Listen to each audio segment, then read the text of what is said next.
priemonių. Kartais pirmininkavimą galima palyginti, tarkim, toks yra, kad tai turėtų rūpėti tik tais politikams, diplomatams, valstybės tarnautojams, o kur čia galėtų, sakykime, paprastas Lietuvos gyventojas, Lietuvos žmogus jausti tą tiek naudą, kalbant apie naudą, tiek, sakykime, galbūt prisidėti prie to paties pirmininkavimo? Aš manau, kad pats pirmininkavimas yra tiesiog unikali galimybė dar kartą Lietuvą pristatyti ne tik Europoje, bet ir pasaulyje, nes kaip aš galbūt dar nepaminėjau, bet, sakysim, mūsų pirmininkavimo metu bus svarstomi tokie klausimai kaip laisvos prekybos sutartis tarp ES ir Jungtinių Amerikos valstijų.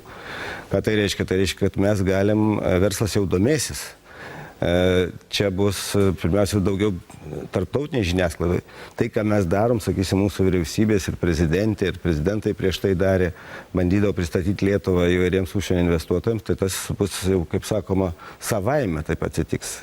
Bet to tai yra valstybės lygis. Jeigu valstybė sugeba turėti tokius renginius, tos Lietuva nekartą turėjo, ne tokio maštabo, šiek tiek mažesnio dydžio renginių.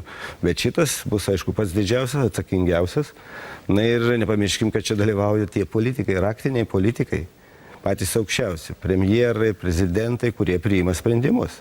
Ir čia mes turime labai gerą galimybę, pirmiausia, atsiverti. Aš jau nekalbu apie tai, kad į patį renginį, į jo aptarnavimą, maitinimą bus įjungta labai daug žmonių. Be to, šitie mūsų svečiai pamatys ir kitas Lietuvos vietovės, mes stengiamės turėti kaip galima platesnę geografiją, kad ne tik tai Vilnius, bet ir Kaunas, ir Trakai, ir galbūt kiti miestai. Šiuo metu kaip tik kalbame su savivaldybės gana aktyviai siūlo įvairius dalykus. Bus proga susipažinti su Lietuvos kultūra, su mūsų kalba, su mūsų žmonėmis iš arčiau. Tai, aš sakyčiau, aš labai gerai žinau, kad, pavyzdžiui, Latvijos, Estijos politikai mums šiek tiek pavydė, kad mes esame pirmieji tarp Baltijos šalių, kurie pirmininkaus Europos Sąjungai.